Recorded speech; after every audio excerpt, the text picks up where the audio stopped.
Guys, we have a huge aftermath to report on the absolute bombshell yesterday, the Big Ten massive TV rights deal. It's been confirmed they want a West Wing.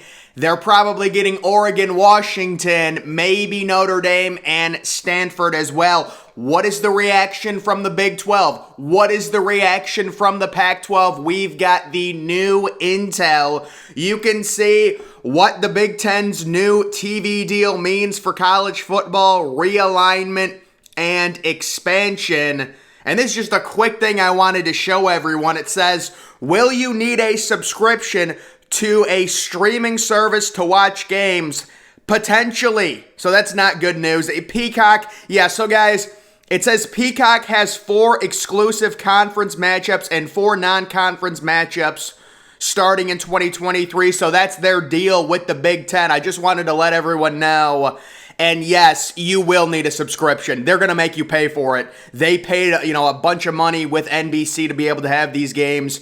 The only hope we have, let's not put Ohio State on Peacock, right? If you want a Peacock game, make it Illinois versus Northwestern. That's all I'll say. We do have other stuff here. What is next for the Pac-12? In order for the Pac-12 to begin the process of planning for the future, the landscape of media rights needs to clear a bit. The first step was completed with the Big Ten's agreement, and now the conference has a better understanding of which partners can be involved, meaning I don't think there's another option for the Pac-12 at this point. They have to partner with ESPN. And they were going to partner with ESPN even before ESPN's deal fell through with the Big Ten. The Big 12 is a different story. It says, well, actually, let's talk about this. Will the Pac-12 expand? I think it will if it stays together. But then again, I don't think it'll stay together. So there's 2 things to look at. ESPN is likely to be heavily involved in bidding for the Pac-12 rights, but it's unclear if the conference will expand or stick at 10 teams. Guys, I've heard they want San Diego State and possibly SMU. Those are the 2 teams I've heard. Fresno State's been rumored as well. But this would be the Pac-12 somehow keeping everyone, not losing Oregon and Washington to the Big Ten, which I think they're going to. That would, this is how it would have to happen. The conference could try to lure a few teams from the Big 12. That's not going to happen. They're not going to have enough money on their TV deal to be able to attract teams from the Big 12. Why would a team in the Big 12 who's making more money by staying in the Big 12, leave the Big 12 to join a conference with a worse TV deal? It is not even worth speculating. If anything, we're going to see teams move from the Pac-12 to the Big 12, and that would kind of be the Pac-12 dissolving completely. It says, what's the next move for the Big 12? It's no secret the Big 12 is interested in pursuing teams from the Pac-12 in expansion. With the uncertainty surrounding the future of the Pac-12, if the Big Ten does indeed to add in the future, the timing is right for the Big 12 to strike and make a play for more teams. If the Big 12 wants to expand from the Pac-12, Arizona State, Utah, and Colorado are obvious fits. And guys, we heard about the rumors for these 4 teams about a month and a half ago. I don't know what's going to happen, but if anything does happen, I would be extremely surprised if it isn't surrounding at least 2, if not all 4 of these teams. If you're talking about the Big 12, and they've already come out, the Big 12 says, we're open for business. We want teams. We're not going to make the same mistake the Pac-12 did last year and not add teams to our conference when a conference is down. Now, this is a situation where it's a little bit different, because the Pac-12 is genuinely on the verge of total collapse at this point. And with the reports coming out yesterday that the Big Ten does want more teams from the West to mitigate the travel concerns, the Pac-12 is in a really, really bad spot. I just report on this stuff, and I'm saying, looking at everything, the Pac-12 is on the brink of total destruction at this point, in my opinion, with all the reports. And we see the clear future of many of these Pac-12 teams. You've got the 4 teams listed here going to the Big 12. You've got possibly Stanford, Washington, Oregon going to the Big Ten. And then you've got Oregon State, maybe even California to the Big Ten. And then you've got Washington State, Oregon State to the Mountain West. It all makes sense. It all lines up. If the Pac-12 does dissolve, I can already picture where all those teams would be going. Any potential Big 12 expansion is likely to be shaped by the Pac-12's new television agreement and whether or not Oregon and Washington are in the league or join the Big Ten. If the Ducks and Huskers stick around in the Pac-12, even if it's for a short-term window, a breakup of the other teams seems unlikely. So they're saying as long as Oregon and Washington stay in the Pac-12, and what I think is going to happen with this deal that they're currently negotiating, the Pac-12, I think it's going to be heavily influenced by ESPN. ESPN's gonna get Pac-12 Tier 1 rights, probably Tier 2 rights as well.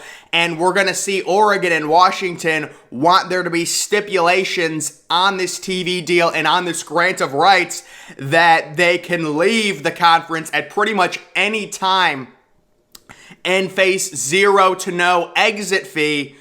And of course, the interesting news here is they're saying if Oregon and Washington do what I think they will do, which is remain in the Pac-12, because they do think there's a spot for them in the future in the Big Ten, then we will not see those four teams that were mentioned, Utah, Arizona, Arizona State, and Colorado.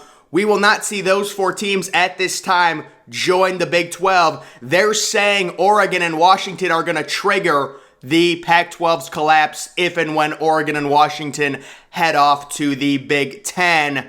And then you're also talking about maybe California and Stanford, depending on what happens with Notre Dame. The theory right now is Notre Dame, Stanford, Oregon, and Washington to the Big Ten. And then it says, what's next for the SEC? The Big Ten's deal is bigger than the one the SEC signed last year, but there's a potential path for more revenue for the conference. Discussions have been ongoing in the league about moving to 9 conference games in the future, which could be a way for the SEC to squeeze more revenue from ESPN, and it makes so much sense. Like I said yesterday, the SEC, once they know for sure we're expanding to a 12-team playoff, they will 1,000% go to a 9-game conference schedule and reopen negotiations with ESPN to get more money. That's my prediction on that. I think it triggers it once the SEC and their people know we are going to the full 12-team playoff. That will allow for their schedules to be a little bit more robust. That will allow teams to get into the playoff with 2 or 3 losses, and they're fine with going to a tougher 9-game conference schedule at that point where they will make more money. I'm sure there's a lot of SEC people that are not happy that the Big Ten at this point is getting more money than they are. Moving to 9 conference games makes the most sense from a scheduling and revenue perspective. But this is one of the looming questions Commissioner Greg Sankey must resolve in the near future. And then it says future expansion can't be ruled out, but the SEC doesn't seem to be in any hurry to go beyond 16. And then, of course, the caveat right now at least, and guys, that is the whole point with SEC expansion. They're fine at 16 until the Big Ten adds a West Wing, and then they're going to knock on the ACC's door and ask Clemson, Miami, Florida State, teams like that, if they can get out of their horrible grant of rights deal. That grants of rights deal in the ACC either needs to be renegotiated or that conference will dissolve in the coming years. It's just such a horrible deal for those teams. There's going to be such a massive motivation to get out of it. And I think they know that. They're already talking about doing some form of unequal revenue distribution to give Clemson, Florida State, Miami, teams like that more money in the conference. Of course, now this is the thing. A situation like that could certainly cause the lower teams in that conference to want to leave. I think people have this false equivalency right now because they keep saying unequal revenue ruins a conference. If the Big Ten went to unequal revenue, where Ohio State makes $120 million instead of $100 million, and Rutgers makes $80 million instead of $100 million, There's nowhere for Rutgers to go where they're going to get 80 million. There's no other conference where they will go where they can make 80 million. So even if they're making less and they're getting the bad end of the deal, there's no reason for them to leave that conference. It's a little bit different with the ACC because the ACC has even less money. And then if you're going to give Clemson, Florida State more money, you're going to give Wake Forest now so much less. That could cause a team like Wake Forest leave. That is the difference. There's nowhere for Northwestern to go. If Northwestern's revenue, TV revenue, because of unequal revenue distribution, this is if the Big Ten goes to 20 teams. If their revenue goes from 100 million to 80 million, where else are they going to get 80 million? What other conference is Northwestern? There's nowhere for them to go. So even if they get cut down, they're still making more than if they go anywhere else. It's different with a team like Wake Forest. The ACC's deal is already horrible, and then you're talking about unequal distribution to try and keep the top dogs in the conference. Then Wake Forest is like, what if I just joined the Big 12? I could make more. That's where it becomes an issue, and that is what would cause teams to leave. So the ACC is, to me, thinking through this is an absolute mess. The Pac-12 is on the brink of disaster. The Big 12, it's going to survive, obviously. The question is, how big does it get? Does it get to 16 teams? Does it get to 20 teams? The Pac-12, I think at this point, I don't know what percent chance I'd give it at survival, but it's got to be fairly low. And their survival hinges on what the Big Ten wants to do. Because according to these articles, pretty much everyone is in agreement. If Oregon and Washington leave, that's going to trigger those 4 teams also to leave the Pac-12 and go to the Big 12, which would kill the conference. The conference would dissolve. And you would get the lower tier teams, Washington State, Oregon State, who I think fit perfectly into the Mountain West, and that's where they will go. And then we had this super in-depth article. Future Big Ten expansion could open the door for additional revenue broadcast partners. So it says last month, CBS reported that the Big Ten was evaluating California, Oregon, Stanford, and Washington as potential members, but some people pushed back and said they would not bring equal revenue as USC and UCLA did upon being added. CBS Sports subsequently reported interest had cooled on those 4 schools. However, adding those 4 schools would create additional inventory. The West Coast games, 10 o'clock games, absolutely, for the Big Ten, which could result in ESPN getting a piece of the action. So they're talking about if more teams get added to the Big Ten, we could see ESPN get a sliver of a potential renegotiated TV deal when those teams get added. So that's what they're saying, and it wouldn't be anything big. It would probably be something like a nightcap game between UCLA and Northwestern, like a 10 o'clock start, something like that would be what I would think. The other reason they would want to add more teams from the West, and I think this is probably the biggest reason, is to mitigate the travel. And make the conference a little bit more practical, and you can set up pods at that point, especially if you get 16 teams, if you get 20 teams in the conference, you set up pods, you have your own West Wing, and that would make travel way easier than it currently would be for USC and UCLA. Though the Big Ten has expressed interest in Notre Dame, there is a growing sentiment that Notre Dame will remain independent, so no changes there with Notre Dame. Of course, the big news was yesterday, the Big Ten saying, listen, we really don't care if Notre Dame joins or not. We'll accept them, obviously, because they're going to make us more money, but we're adding a West Wing either way. And then it says this, the fallout of the Big Ten media rights deal, the future of the Pac-12 and the Big 12 hang in the balance. Separate from any Big Ten discussion, ESPN now has a chance to become somewhat of a kingmaker regarding these leagues. So yes, they have, I would say ESPN has all the leverage in the world for the Pac-12 and most of the leverage for the Big 12. The one thing with the Big 12 is there was some early discussions that CBS was interested in a Big 12 TV package. I don't think that's going to be the case anymore since they shelled out $350 million for the Big Ten every year, and they've got that 3:30 game. It says each conference is eyeing the other schools in what could become the next big realignment story. Without a Big Ten deal, ESPN has theoretically freed up money to spend. And this is exactly what I said. I said they were going to use the money they were going to have to pay for the Big Ten to pay for the Big 12. This is exactly what I said a few weeks ago, or maybe a few days ago.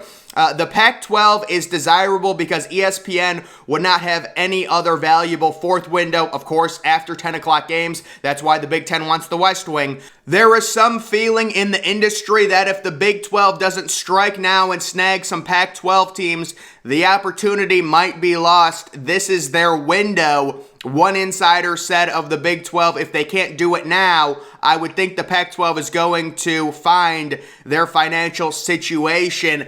And again, that goes back to the whole point. The Big 12 saying we're open for business. They don't want to make the same mistake the Pac-12 did. Now is the time to go for the kill of the Pac-12. There is still value to the remaining 10 Pac-12 teams staying together because Oregon and Washington are considered the next best schools available following USC and UCLA's departure to the Big Ten. However, neither schools brings the equal value to a 16-team Big Ten.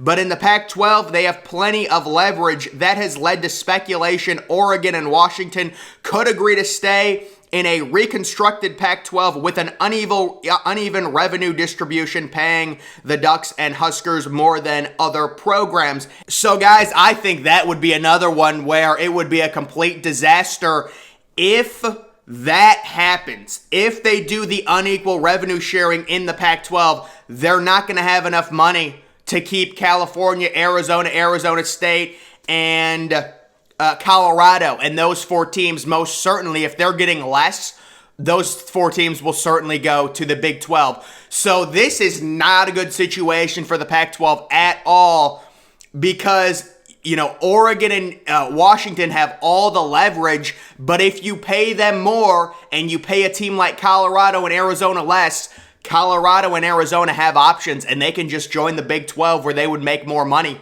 Even before the unequal revenue. With unequal revenue, they're probably even making less. So that is the Pac-12 is not in a good spot right now. We'll see if they can pull through. This will be something that's very interesting to follow. But guys, that is going to do it for this video. Make sure you're following me on Twitter. Link to that's always in the description. I'm, of course, the Depressed Ginger. Thank you for watching.